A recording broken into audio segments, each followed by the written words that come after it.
उन्होंने हड़ताल आपके आदेश की पालना हो जाएगी। तो कल बैठोगे? कल बैठूंगा, कल आपके साथ आज तो रोकने कल तो बोल कल श्री झावर सिंह जी कर रहे साहब जिंदाबाद। माननीय श्री झावर सिंह जी कर रहे साहब जिंदाबाद। नमस्कार, मैं जितेंद्र शर्मा। संयुक्त वाल्मीकि एवं सफाई श्रमिक संघ के अध्यक्ष यानी कि डंडोरिया साहब ने सरकार के खिलाफ अब बहुत बड़ा हल्ला बोल दिया है, यानी कि लंबा चौड़ा मोर्चा खोल दिया है। इतना बड़ा मोर्चा खोल दिया है कि अब ये मोर्चा रुकने का नाम नहीं लेगा। कारण आपको पता है, 11 सूत्री मांग है साहब नंद किशोर डंडोरिया जी की। सरकार को बोल दिया कि 11 सूत्री मांग हमारी पूरी करिए, तब जाके काम चलेगा, वरना हम सरकार का काम नहीं चलने देंगे। किसी भी कीमत पर सरकार से हम लड़ने में सक्षम हैं, क्योंकि डंडोरिया सरकार हमें कहते हैं। जब जब भी आंदोलन हुआ, जब जब भी हड़ताल हुई, कहने को तो यही कहा गया कि सरकार झुकी, और कहते भी हैं कि सरकार को झुका दिया। सरकार आती है, मंत्री नेता आते हैं, उसके बाद बात कहते हैं कुछ कि आपकी बातें मान ली गई हैं, आंदोलन खत्म कर दो, आंदोलन खत्म हो जाता है। कुछ समय के लिए जो सफाई व्यवस्था है वो ठप होती है, कभी 17 दिन, कभी 11 दिन, इस तरह से चलता रहता है हिसाब किताब। लेकिन इस बार कितने दिन चलेगा, इसके बारे में ज़्यादा तो अभी कुछ कह नहीं सकते। इस रात के अंधेरे में बिना कागज पोती पन्ना जो बही खाते होते हैं ना, उसके बिना कहा नहीं जा सकता। लेकिन इतना जरूर कहा जा सकता है कि जब बार बार हड़ताल होती हैं, जब बार बार समझौते होते हैं, फिर बार बार फिर धरना हो जाता है, फिर हड़ताल, आंदोलन, समझौते, ये कहानी, ये परिपाटी आखिर क्यों चल रही है, क्यों चलनी चाहिए, क्यों ये सफाई कर्मचारियों के नाम पर ये जितना जो होता है, जो झंडे उठाने वाले जो लोग आते हैं, आखिर उनके साथ छलावा क्यों किया जाता है। बहुत सारे जो युवा हैं, कुछ बेरोजगार युवा हैं, कुछ जो सफाई कर्मचारी हैं, और कुछ युवा बेरोजगार ऐसे होते हैं, उनको उम्मीद होती है कि इस बार हमारा नंबर आ जाएगा, इसलिए वो साथ चल देते हैं। लेकिन उनके बाद उनके साथ छलावा होता है। उस छलावे का जिम्मेदार कौन होता है? क्या छलावे की जिम्मेदारी नंद किशोर डंडोरिया जी लेते हैं, डंडोरिया सरकार लेती है?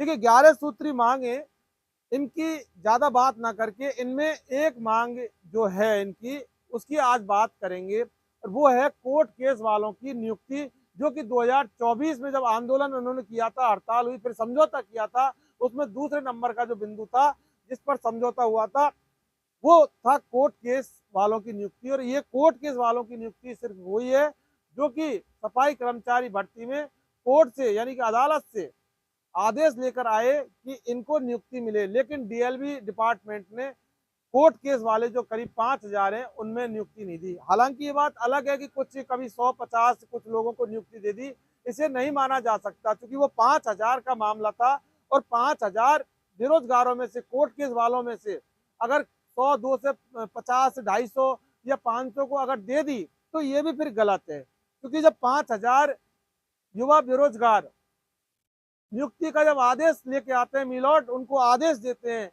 डिपार्टमेंट को, डीएलबी तमाम निकाय को, कि इनको नियुक्ति दी जाए, लेकिन उनकी नियुक्ति नहीं हुई।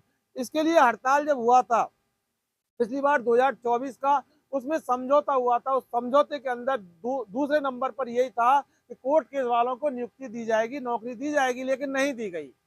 अब ये बताइए कि जिसके साथ समझौता हुआ था, क्या उनके खिलाफ कोई कार्रवाई हुई, या जिन्होंने वादा खिलाफी की थी उनके खिलाफ डंडोरिया साहब ने कोई कार्रवाई की? देखिए, कार्रवाई तो बनती है।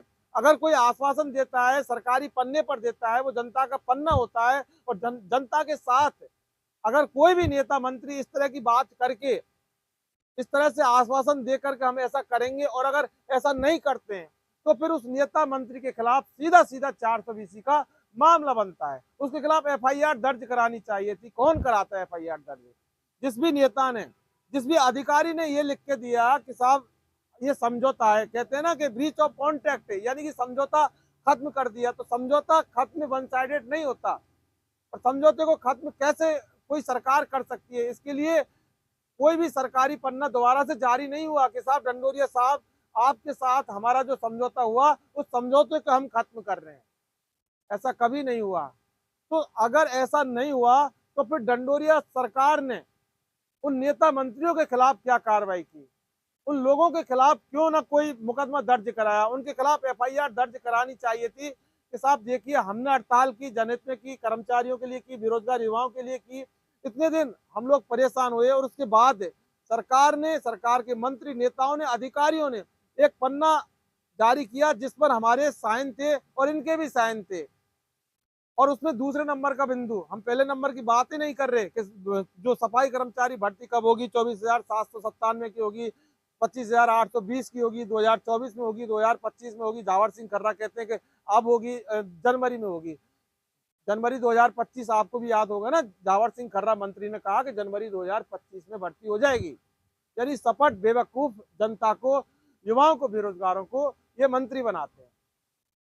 लेकिन हम उसकी बात नहीं कर रहे। यहाँ पर जो बात करना जो उचित होगा वो सिर्फ कोर्ट केस वालों का होगा। जरा देखिए कि जो कोर्ट केस वाले, जो नियुक्ति जिनकी नहीं हुई थी, वो नियुक्ति के लिए कोर्ट के अंदर जाते हैं, मिलॉर्ड हमें इंसाफ दीजिए, मिलॉर्ड उनको इंसाफ दिलाते हैं, इंसाफ देते हैं, आदेश लिख देते हैं कि इनको नियुक्ति दी जाए।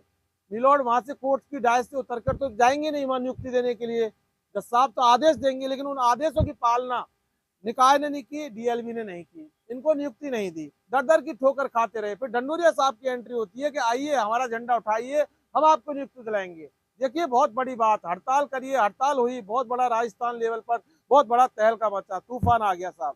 सफाई कर्मचारी, सफाई व्यवस्था ठप हो गई, कोई दिक्कत नहीं, जनता ने भी सोच लिया कि हम हमारी सफाई व्यवस्था खुद कर लेंगे। लेकिन बेरोजगार जो हमारे राजस्थान के बेरोजगार हैं, राजस्थान की युवाएं, इनकी नियुक्ति होनी चाहिए, क्योंकि वो राजस्थान की जो बेरोजगार युवाएं उन घर वालों के ही तो हैं जिनके घर गंदे हुए थे या जिनकी सड़कें, जिनके मोहल्ले गंदे हुए थे सफाई नहीं होने से। तो उन्होंने सोच लिया कोई दिक्कत नहीं, अगर हमारा लड़का या हमारा जो युवा अगर नौकरी लगेगा तो कहाँ दिक्कत आ रही है। लेकिन छलावा तब हुआ, लेकिन धोखा तब हुआ, लेकिन हक और अधिकारों पर कुठाराघात तब हुआ जब सरकारी पन्ना समझौते का 2024 वाला, जिसका जिक्र इसके अंदर है 11 सूत्री मांगों में, उसका पालना नहीं हुई, उसकी कोई भी बात नहीं बनी। तो अगर समझौता किया सरकार ने, सरकार के मंत्रियों ने, सरकार के नेताओं ने, तो फिर नंदकिशोर डंडोरिया एंड कंपनी को एफआईआर दर्ज करानी चाहिए थी कि साहब इन्होंने इस तरह का जो ये कृत्य किया है, ये सीधा सीधा हमारे जो राजस्थान के युवा, राजस्थान के भोले वाले जो बेरोजगार युवा हैं, इनके साथ धोखाधड़ी की है और ऐसे में मुकदमा दर्ज होना चाहिए, तब तो कोई मजे वाली बात बनती। लेकिन ऐसा ना करके फिर वही सरकार, वही हड़ताल, वही आंदोलन, वही संयुक्त वाल्मीकि एवं सफाई श्रमिक संघ, वही नंदकिशोर डंडोरिया साहब और वही आ जाएंगे, युवा भी आ जाएंगे, फिर हड़ताल हो जाएगी, फिर झंडे उठाएंगे। तो ऐसा कब तक, मतलब ऐसा देखिए, हमारा जो यहाँ कहने का मतलब, हम डिमोलाइज करने के लिए हम कोई बात नहीं कह रहे, हम रात में किसी को डिमोलाइज नहीं कर रहे, हम यहाँ खुले आसमान के नीचे रात में बात कर रहे हैं, बाकी कोर्ट केस वालों के हित और अधिकारों की बात कर रहे हैं। कोर्ट केस वालों का क्या भला हो गया, कोर्ट केस वालों का कहाँ से हो गया, वो ओवर एज हो गए, वो आधे बूढ़े हो गए, कई लोग हैं जो काल का ग्रास बन गए, जरा सोचिए। और यहाँ हड़ताल आंदोलन, हड़ताल आंदोलन, हड़ताल आंदोलन, बताओ, फिर समझौता, फिर समझौता, कभी किसी से समझौता, कभी धारीवाल जी से समझौता, कि अब जावर सिंह खर्रा जी आ गए, अब इनसे समझौता होने लग जाएंगे, कभी महेश जोशी।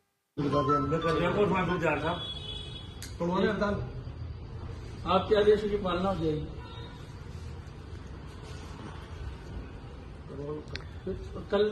कल बैठोगे? मैं कल बैठूंगा, कल आपके साथ तो आज तो डोले, कल तो डोले, काल ही दे माननीय श्री जाबर सिंह जी खर्रा साहब जिंदाबाद, माननीय श्री जाबर सिंह जी खर्रा साहब जिंदाबाद, माननीय श्री जाबर सिंह जी खर्रा साहब जिंदाबाद, भजन लाल जी शर्मा साहब जिंदाबाद, मुख्यमंत्री साहब जिंदाबाद। ठीक ठीक।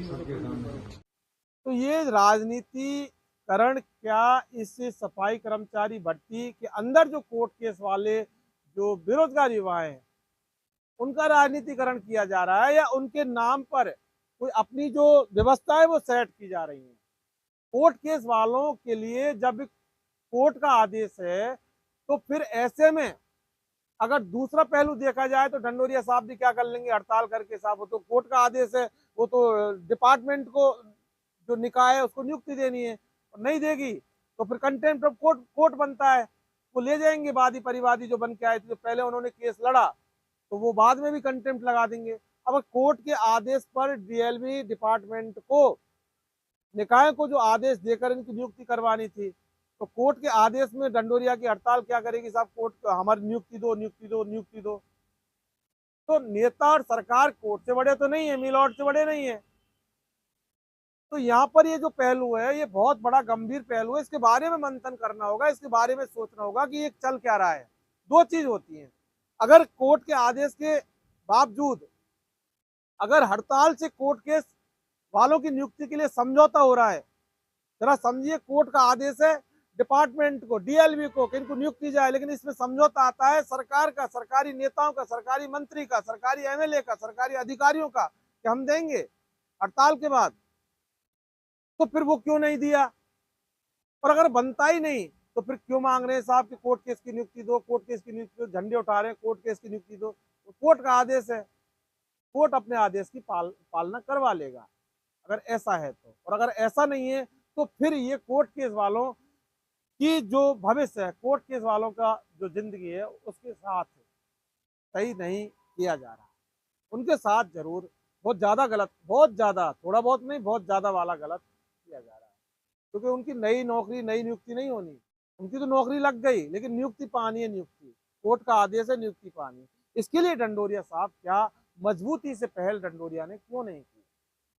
क्यों इस मुद्दे को लेकर अपनी आवाज जो प्रमुख तौर पर नहीं उठाई? अगर कोई कंटेम्प्ट वाला मामला बनता है, डंडोरिया साहब बहुत बड़े नेता हैं, सफाई कर्मचारियों के जो सीएसआई हैं, बहुत बड़े पद पर बैठे हैं, यानी सबसे बड़े अधिकारी सफाई कर्मचारियों के डंडोरिया साहब ही हैं।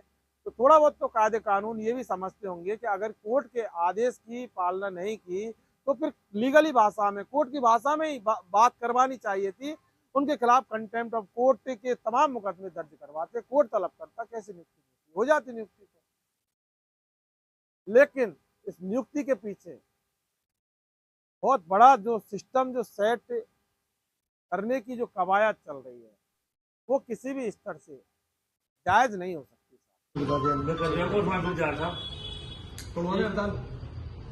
आपके आदेश की पालना हो जाएगी।